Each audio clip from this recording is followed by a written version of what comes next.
மதுரையில் மக்களவைத் தேர்தல் வாக்குப்பதிவிற்கான மின்னணு வாக்குப்பதிவு இயந்திரங்களை வாக்குச்சாவடிகளுக்கு கொண்டு செல்லும் பணி நடைபெற்று வருகிறது.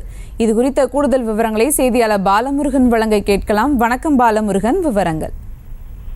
நிச்சயமாக. அதாவது தமிழகத்தில் நாளை வாக்குப்பதிவு நடைபெறும் நிலையில் வாக்குப்பதிவு இயந்திரம் மற்றும் வாக்காளர் பட்டியல் படிவம் வாக்குப்பதிவு செய்யப்படும் வாக்குச்சாவடிக்கு தேவையான அனைத்து பொருட்களும் அனுப்பி வைக்கும் பணி தீவிரமாக மதுரை வடக்கு மண்டல அலுவலகத்தில் நடைபெற்று வருகிறது.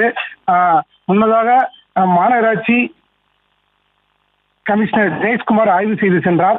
மதுரை வடக்கு மண்டல அலுவலகத்தில் வாக்குச்சாவடிக்கு வாக்கு இயந்திரங்கள் அனுப்புவதற்கு முன் மண்டல அலுவலகத்தில் உள்ள விநாயகருக்கு சிறப்பு பூஜை செய்து, வாக்கு இயந்திரங்கள் வைக்கப்பட்டுள்ள அறைக்கும் சிறப்பு பூஜை செய்து, வாக்கு இயந்திரங்களை எடுத்து செல்லும் வாகனங்களுக்கு எலுமிச்சை பழம் வைத்து வாக்கு இயந்திரங்களை பாதுகாப்புடன் அனுப்பி வைக்க ஏற்பாடு செய்யப்பட்டுள்ளது.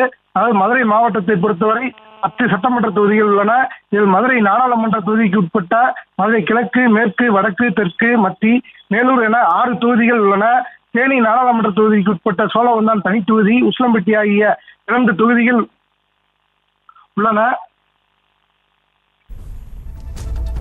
விவரங்களுக்கு நன்றி பாலமுருகன்.